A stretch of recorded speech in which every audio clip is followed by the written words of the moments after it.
साथियों, जय भीम।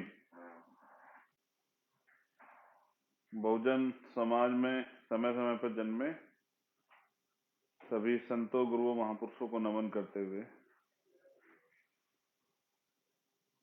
और जो सामाजिक परिवर्तन के अग्रदूत महामानव महापुरुष हुए उनको भी नमन करते हुए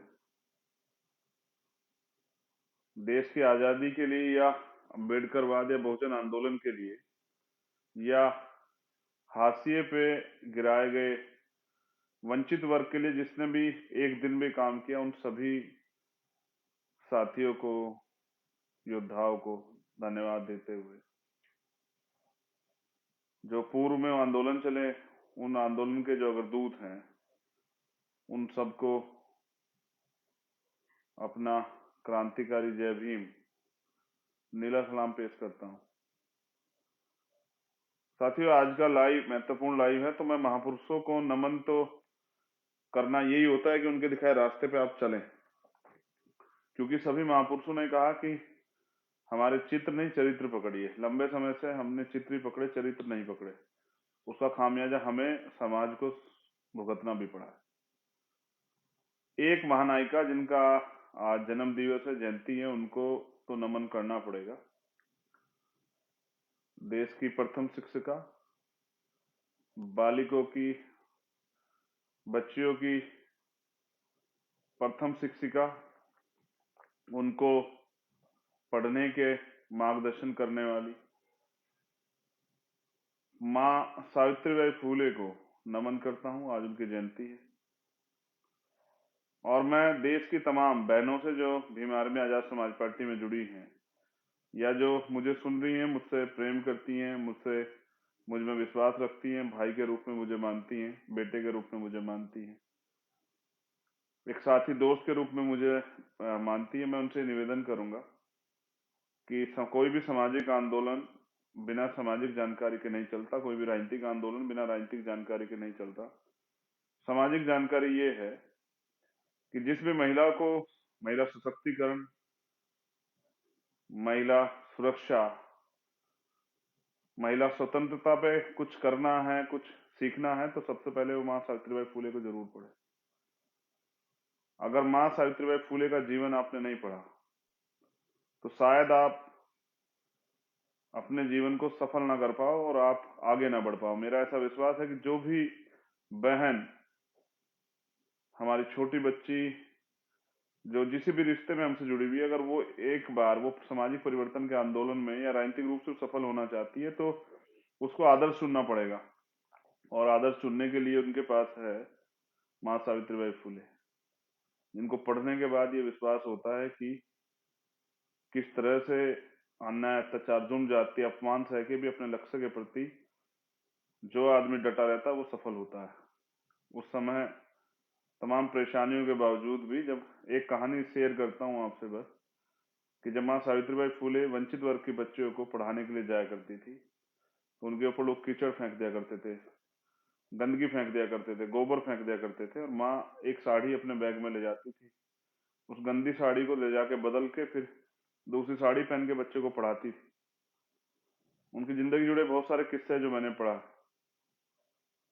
तो मैं धन्यवाद देता हूं आज के दिन राष्ट्रपिता ज्योतिबा फूले और माँ सावित्रीबाई फूले दोनों का, उनको नमन। एक आज ही के दिन गाजियाबाद में भारतीय जनता पार्टी की उत्तर प्रदेश की भ्रष्टाचारी सरकार की भेंट चढ़कर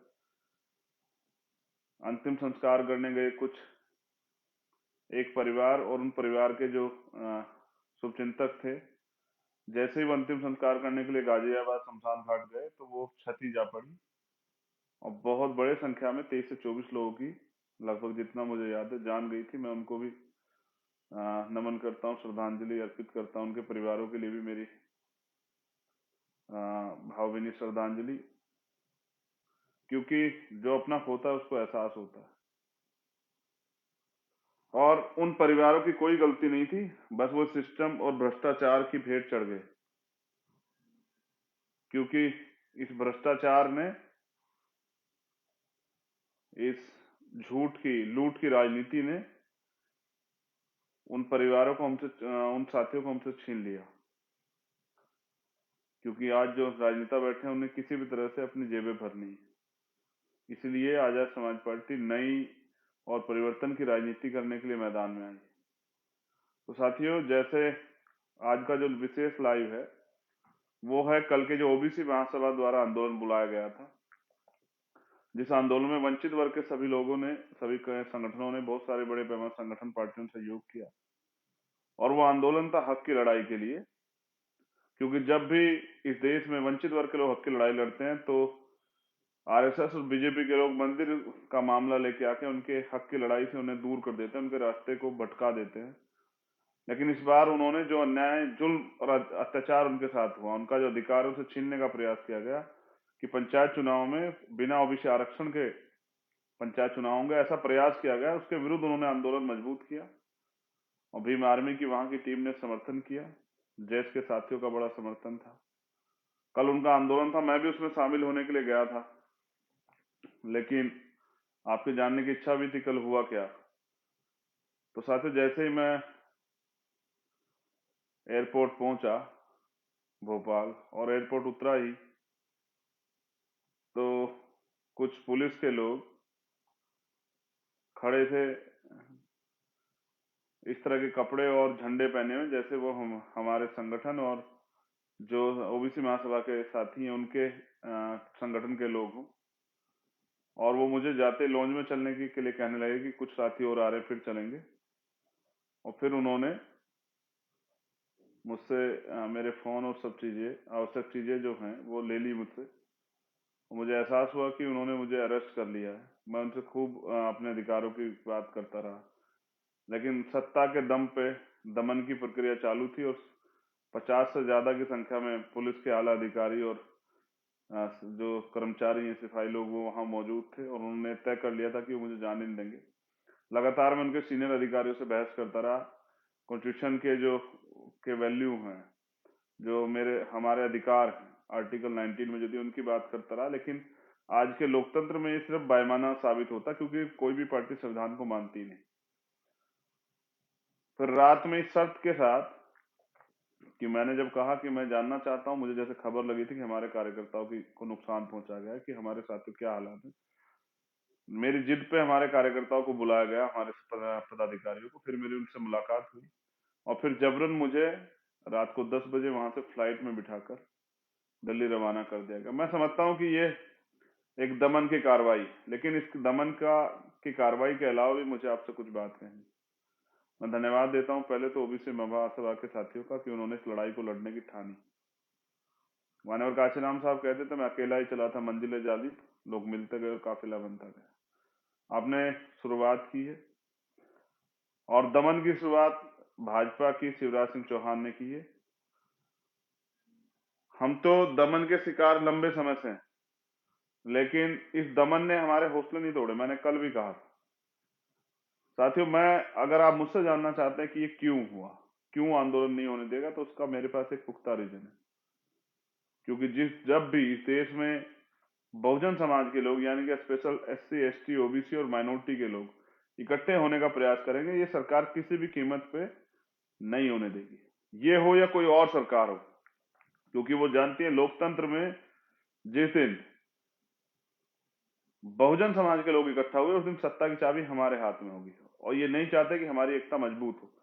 कल दलित, पिछड़े और आदिवासी समाज के लोग अपने हकों की लड़ाई के लिए एक दूसरे का साथ निभाने के लिए, जैसे मंडल कमीशन की लड़ाई गई थी, वो एक साथ अपने साथियों की आवाज पे इकट्ठे खड़े थे। और ये सरकार नहीं देख पाई, सरकार इससे डर गई, सरकार इसका भय ले गई। मुख्यमंत्री तो अपना घर छोड़ के भी वहां से गायब हो गए, क्योंकि बहुजन समाज के लोगों ने तय किया था कि भाई हमें घेराव करना, हमें जवाब चाहिए, हमें अपने हक अधिकार चाहिए। लेकिन ये तो पहली लाइन है मेरी, जो मैंने आपको समझाया कि सरकार ने क्यों किया, आंदोलन क्यों नहीं होने दिया। लेकिन जो दमन किया गया, जैसे पुलिस ने, सरकारी मशीनरी ने हमारे कार्यकर्ताओं की गाड़ियां तोड़ी।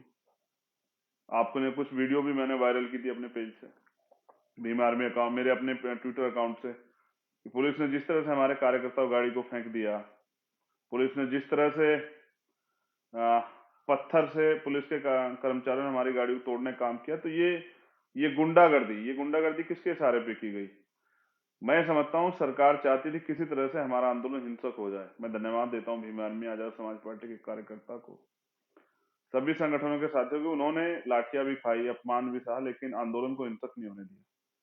क्योंकि अगर ये आंदोलन हिंसक हो जाता तो ये कहना बहुत आसान हो जाता कि ये हिंसक लोग हैं। कल आपने अपने आंदोलन को एक तरह से, मैं इसे जीत तो नहीं मानता, लेकिन मैं ये भी विश्वास के साथ कहता हूं, कल आपने एकता की शुरुआत की। लेकिन जो दमन की कार्रवाई मुख्यमंत्री ने शुरू की है शिवराज सिंह चौहान जी ने, तो मैं बस उस पर आपको इतना कहना चाहता हूं, मुख्यमंत्री जी, शुरुआत आपने की है और इस लड़ाई को अंजाम बहुजन समाज के लोग देंगे। आने वाले समय में ओबीसी महासभा, जैस और भीम आर्मी मजबूती से अपने माइनॉरिटी के साथियों को, सिख, बौद्ध, जैन, पारसी, मुसलमान जो साथी वहां जिनके संगठन को साथ लेके मध्य प्रदेश में तीसरा विकल्प बनेगी। क्योंकि अब आपसे और दूसरे दलों से, चाहे वो बीजेपी और कांग्रेस, हमारी उम्मीदें खत्म हो चुकी हैं। पिछले 71 साल में आज भी मध्य प्रदेश की, पूरे देश में आदिवासी हो, दलित हो, पिछड़े वर्ग के लोग हों, माइनॉरिटी के लोग हों, वो अधिकारों से वंचित है। और गजब की बात तो ये देखिए, अधिकारों से वंचित है और जुल्म, जाति, अन्याय, अत्याचार सह भी रहे हैं। जो संवैधानिक मूल्य हैं, संवैधानिक अधिकार है, उनसे वंचित हैं। हमेशा सरकारें बदलती हैं, सरकारें नहीं बदलती हैं, सिर्फ चेहरे बदलते हैं। लोगों की मंशा, नियत और नीति वही रहती है, जिसके कारण आज भी हम लोग रोटी के लिए मोहताज, हक अधिकारों के लिए मोहताज है। जिस जमीन को आदिवासी तैयार करता है उसको सरकार के लोग, पूंजीपति लोग सरकार के साथ मिलकर छीन लेते हैं। जिस पिछड़े वर्ग की बात हम करते हैं, 52% ओबीसी वर्ग के जो लोग, जिनकी जो जनगणना है 31 की, उस जनगणना के आधार पर 52% पिछड़े वर्ग के लोगों को 12-14% आरक्षण, ये अन्याय, जुल्म, जाति आखिर कब तक? लेकिन कल पिछड़े वर्ग के लोगों ने मध्य प्रदेश में तो मोर्चा ले लिया और उन्होंने साबित कर दिया कि अब पिछड़े वर्ग के लोग इनकी झूठे छदम राष्ट्रवाद और हिंदुत्व के झूठे नारों में और धर्म और मंदिर मस्जिद के नारों में नहीं आएंगे। वो अब इस लड़ाई को मजबूती से लड़ेंगे और वो अब हक अधिकार चाहते हैं। और स्पेशली जैसे मैंने नौजवानों का जोश देखा, बहुजन समाज में पिछड़े वर्ग के लोग, नौजवानों को, पिछड़े वर्ग के नौजवानों को मैंने जोश देखा इस आंदोलन में, उससे स्पष्ट हो गया है कि पिछड़े आने वाला वक्त जो है ना, वो बहुजनों का है। डॉक्टर अंबेडकर कहते हैं कि जाओ अपनी घर की दीवारों पर लिख दो, हम इस देश के शासक हैं और हमें इस देश का शासक बनना। ये बात डॉक्टर अंबेडकर ने तब कही जब हमारे घरों पे दीवारें भी नहीं थी, लेकिन एक सपना था उनका, एक विजन था कि एक समय आएगा हम लोग इस देश में शासक बनेंगे। और नौजवानों से भी मैं कहना चाहता हूं कि हम आंदोलन दोबारा करेंगे और मजबूत आंदोलन करेंगे, इतना मजबूत आंदोलन करेंगे जैसे कल आपके आंदोलन ने भाजपा के मध्य प्रदेश के जो शासनकाल, सत्ता की ताबूत में कील ठोकने का काम किया।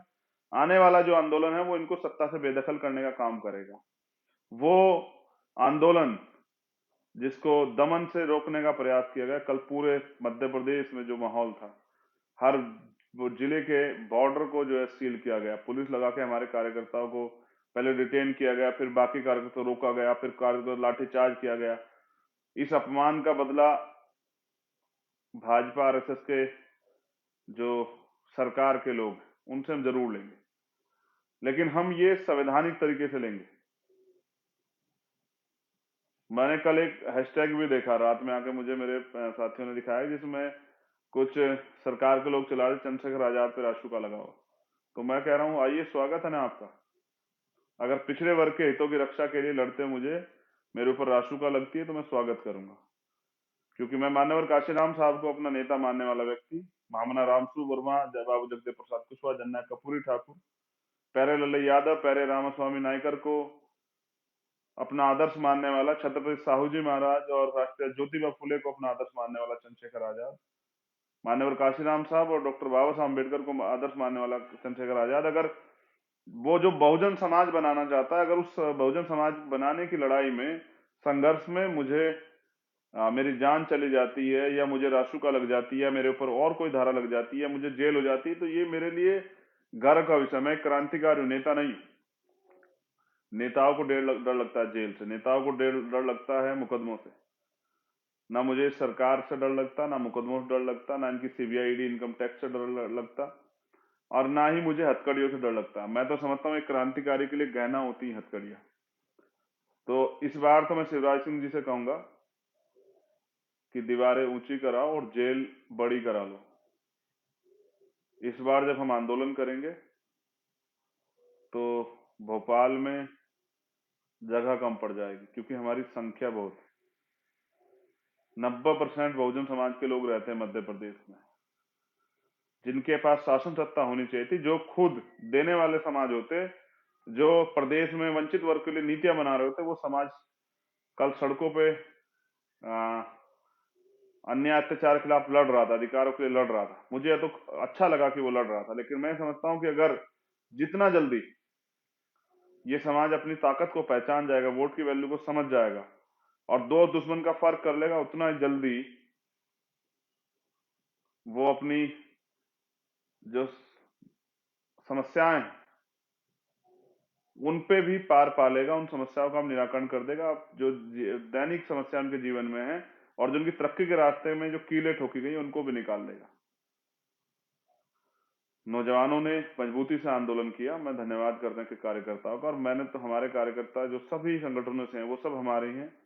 वो अपने खून पसीने कमाई से, मोटरसाइकिल से, फोर व्हीलर से, बस से, ट्रेन से कैसे कैसे आए, उन्होंने इस आंदोलन को गति दी, उन्होंने इस आंदोलन के लिए योगदान दिया, मैं उन सबका धन्यवाद करता हूं। लेकिन साथियों, लड़ाई अभी अधूरी है। कल जो हुआ वो दमन, उस दमन का बदला यही है, उस दमन का से जो सीख जो है ना, वो यही है कि हमें अपने आंदोलन को और मजबूत करना और ऐसी तानाशाही सरकारों को सत्ता से उखाड़ फेंकना है। कब तक जो है ये समाज इन सरकारों के भरोसे बैठा रहेगा? कब तक ये समाज जो है ना इस दमन कार्रवाई को होते देखता रहेगा? नेमावर से हमारी बहन भारती जो है वो चली है, नेमावर की यात्रा, नेमावर से न्याय यात्रा लेके, उनको भी मेरा समर्थन है। मैं गया था नेमावर और सरकार को अब झुकना पड़ा, सीबीआई जांच के ऑर्डर करने पड़े। लेकिन आप देखिए कि जहां न्याय के लिए, सीबीआई के न्याय के लिए यात्रा निकालनी पड़े, आंदोलन करने पड़े, सड़कें जाम करनी पड़े, सभाएं करनी पड़े, तो समझिए वो सरकार कितने निकम्मी। तो शिवराज सिंह जी, आपने हमारी गाड़ियां तोड़ी, लेकिन हमारे हौसले नहीं तोड़ सकते। आपकी पुलिस हमें लाठियों से पीट सकती है, हमें अपमानित कर सकती है, लेकिन हमारे संकल्प को कमजोर नहीं कर सकती है। आपने जो सोचा था ना कि बहुजन कल इकट्ठा नहीं होंगे, बहुजन तो इकट्ठा हो चुके, आपको एहसास नहीं, आपकी जमीन से रख रही है। गांव गांव में इस बात की चर्चा है कि ये सरकार पिछड़ा और दलित और आदिवासी विरोधी है।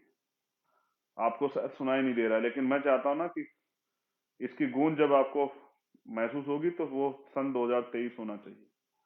मैं नौजवान साथियों से भी कहना चाहता हूँ, कल जो अपमान हुआ है, अगर आप उस अपमान को महसूस करते हैं, स्पेशली भीम आर्मी के साथियों से, आजाद समाज पार्टी के साथियों से कह रहा हूँ, तो इस पंचायत चुनाव में भाजपा की जमानत जब्त कराइए, गांव गांव निकल के संगठन तैयार कीजिए, एकता बनाइए बहुजन समाज के लोगों में, और अच्छे और मेहनती ईमानदार साथियों को मौका दीजिए, गरीबों की राजनीति खड़ी कीजिए, नौजवानों को अवसर दीजिए, युवाओं को परिवर्तन करने के लिए ताकत दीजिए, बल दीजिए। बहनों को, जो ओबीसी महासभा के संगठन की बहनें हैं, जिन्होंने कल वीरांगनाओं की तरह लड़ी, जो कल बहुजन वीरांगनाएं हुई हैं, जिनमें मेरे आदर्श हैं माँ झलकारी बाई, माँ अवंतिका बाई लोधी, माँ उदा देवी पासी, माँ फातिमा शेख, जिनमें मेरी आदर्श है, जो जिन्होंने बताया कि अपमान का बदला कैसे लिया था, माँ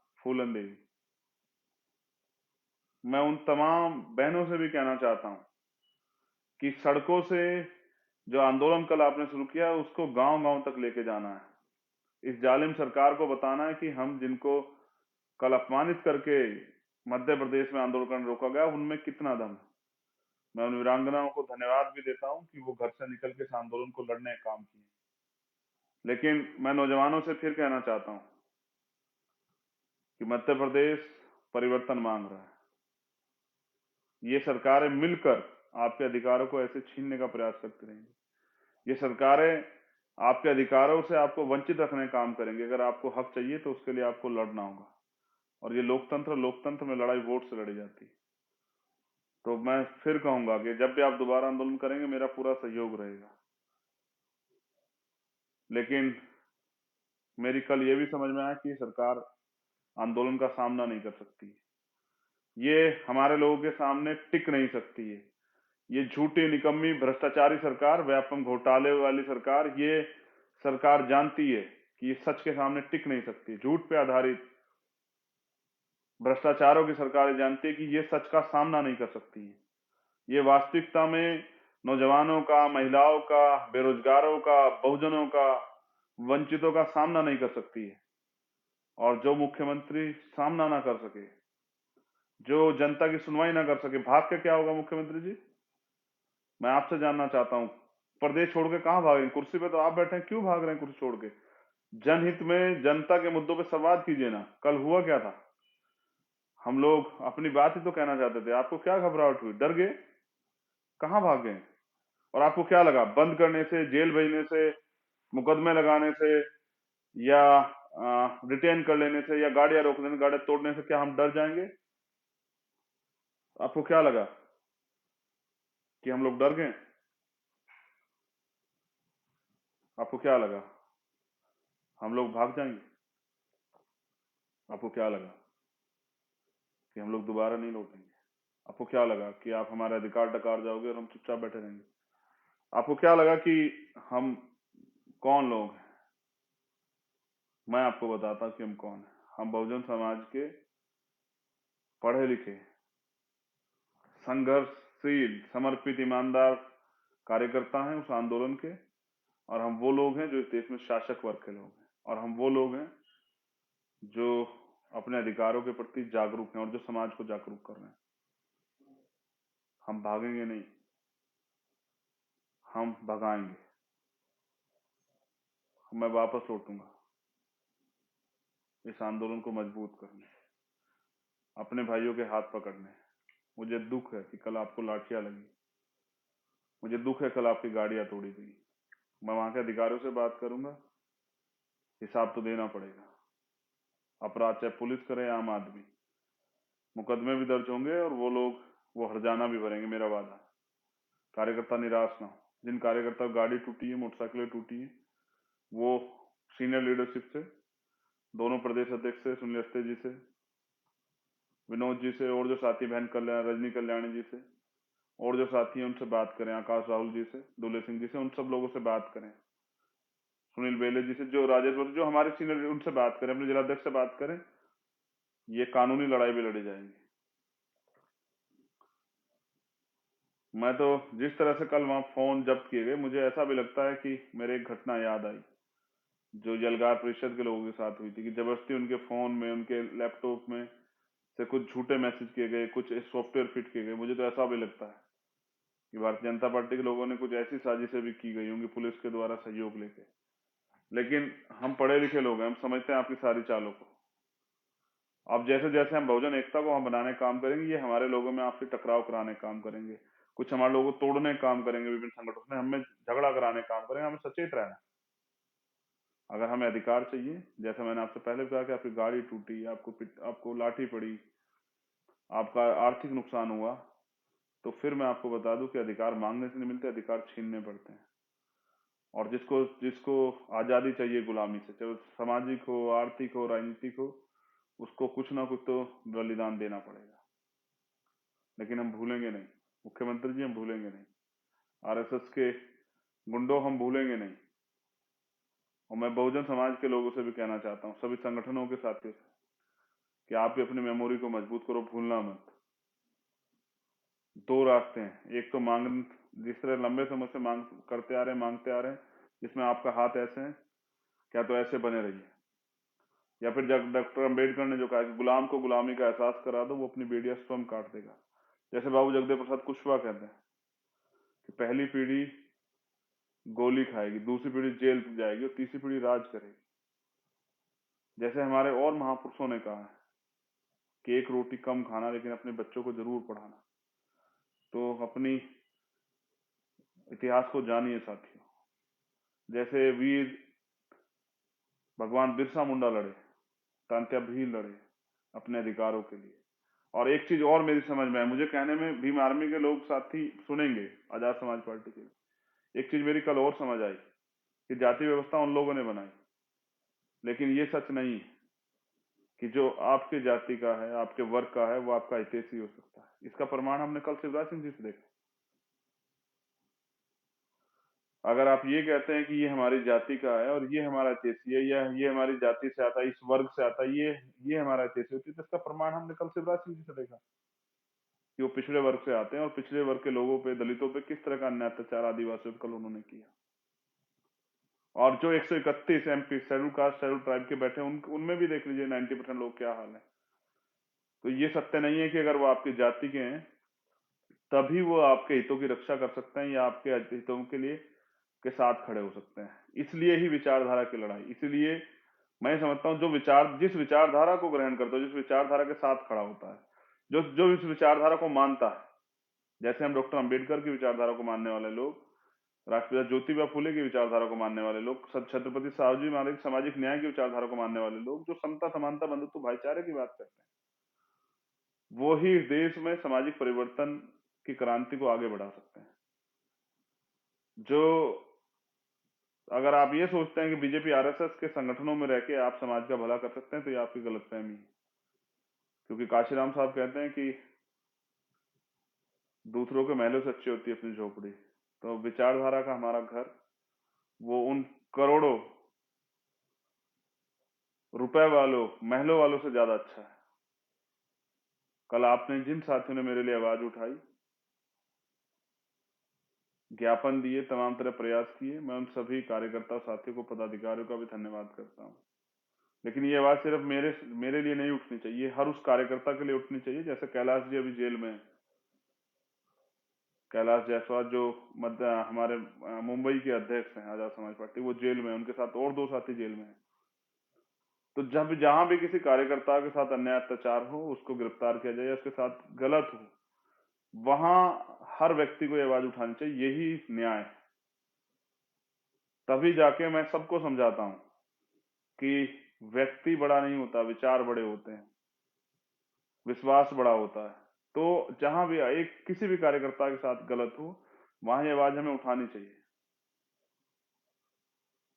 बहुत बहुत धन्यवाद, आपने मुझे सुना।